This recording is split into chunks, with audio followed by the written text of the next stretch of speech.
მოგესალმებით. მე არჩილ მაისურაძე ვარ. ვაგრძელებთ ქვეყანაში მოგზაურობას და ქვეყნის ტურისტული პოტენციალის გაცნობას.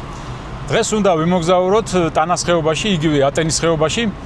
ძალიან საინტერესო ხეობაა, ისტორიული ძეგლებით მდიდარი. ტანას ხეობა ასევე განთქმულია თავისი ულამაზესი ბუნებით. როგორც აღვნიშნე, უამრავი ისტორიული ძეგლია, თუმცა დღეს უნდა ვნახოთ ტანას ხეობის სათავეებთან ულამაზესი ბუნების ძეგლი, ლევიტანას ტბა. ლევიტანას ტბა მდებარეობს ზღვის დონიდან დაახლოებით 1700 მეტრზე, როგორც მახსოვს. სიმართლე გითხრათ, პირველად მივდივარ, მეც არ ვარ ნამყოფი ლევიტანას ტბაზე და გაზაფხულობით ვიცი, რომ ის ძალიან ლამაზია, ამიტომ გადავწყვიტე მისი მონახულება. წავიდეთ, ვნახავ მეც თქვენს გაჩვენებთ, სადამდე მიდის ასფალტირებული გზა, შემდეგ როგორი გზაა. რამდენი კილომეტრია ლევიტანას ტბამდე, რამდენი მდინარე გვექნება გადასავლელი და ასე შემდეგ. შეძლებს დაგვარ მოგიყვებით ყველაფერს ლევიტანას ტბაზე. ბოლოს ერთ ლეგენდასაც მოგითხრობთ.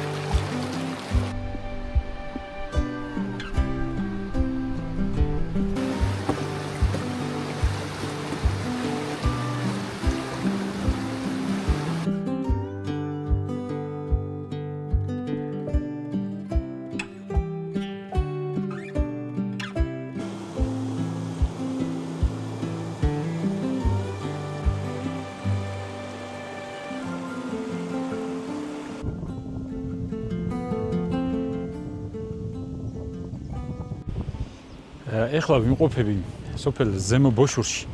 აი ასფალტირებული გზა მოდის აქამდე და აქედან უკვე იწყება გრუნტის გზა.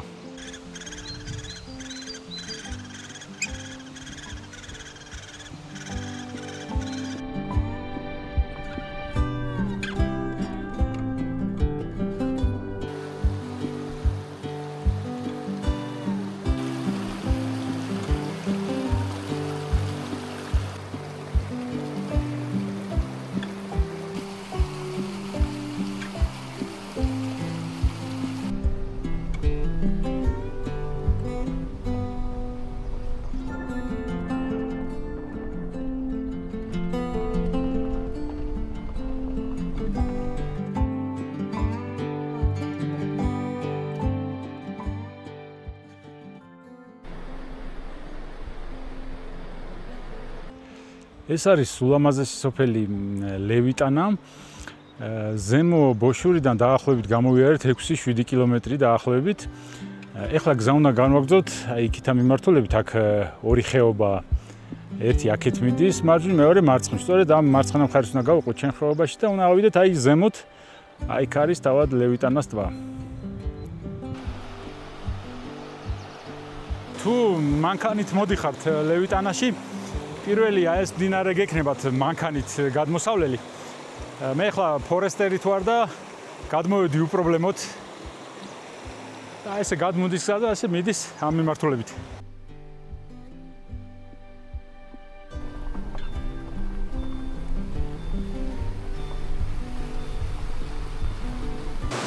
დაახლოებით კილომეტრ ნახევარში შეგხვდებათ აი ეს მდინარე, ესეც მანქანით უნდა გადაიაროთ და აი აუყვეთ იმ ხეობას და დაახლოებით 2-3 კილომეტრში უკვე მივალთ ტბასთან.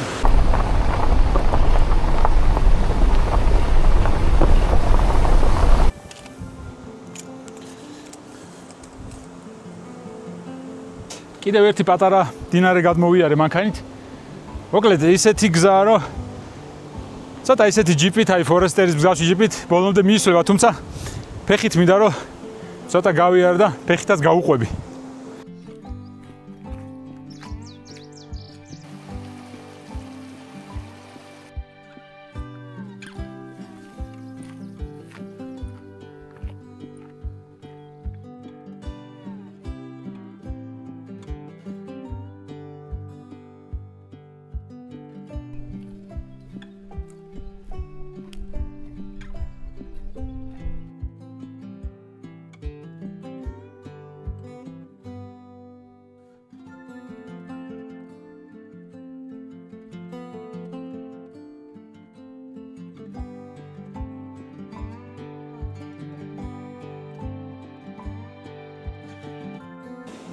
ტრადიციულად მოგიყვებით ერთ ლეგენდას, რომელიც ლევიტანას ტბასთან არის დაკავშირებული. ძველად თრიალეთის ის ფერდობი, სადაც დღეს სოფელია, უსახელო ყოფილა.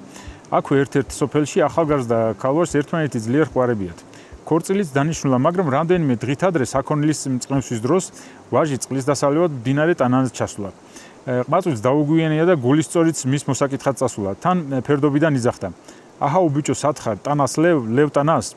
დინარის პირას მისულმა ქალმა ვერ მიაგნო ვაჟის ნაკვალევს. მხოლოდ დინარის ტალღებში მოჰკრა მას თვალი და თვითონაც გადაეშვა. და რომ უნდა მისწვნენოდა, ორივე კალმახად გადაიქცა. მთებში კი ხმიანებდა ქალის ძახილი ლევ ტანას. იმ ადგილას შემდეგ სოფელი გაშენდა. მოსაღამოებისას კი თურმე კვლავ ისმის იდუმალი ხმა ლევ ტანას. ტანას სათავეზე კი ბლომად იცის ამ წყვილის ნაშიერი კალმახი. რთული სათქმელია, რამდენად არის სიმართლის ნიშანწყალი ამ ლეგენდაში, თუმცა ერთი რამე უნდა ითქვას, რომ ამ ლეგენდის მსგავსი სხვაგანაც ბევრი გვხვდება ძალიან და ზოგადად ლეგენდებს შევიათ ეს, რომ ერთმანეთის ჰგავს არა მარტო ქართულ ლეგენდებში, არამედ ხდება ხოლმე ისეც, რომ უცხოურ ლეგენდებსაც ჰგავს ხოლმე ქართული ლეგენდები.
მოკლედ ასეთი იყო ლევიტანას ტბა, მშვენიერი ლამაზი. ვისაც მოგწონთ ჩემი ვიდეოები, შეგიძლიათ გამოიწეროთ არხი. მომავალ შეხვედრამდე.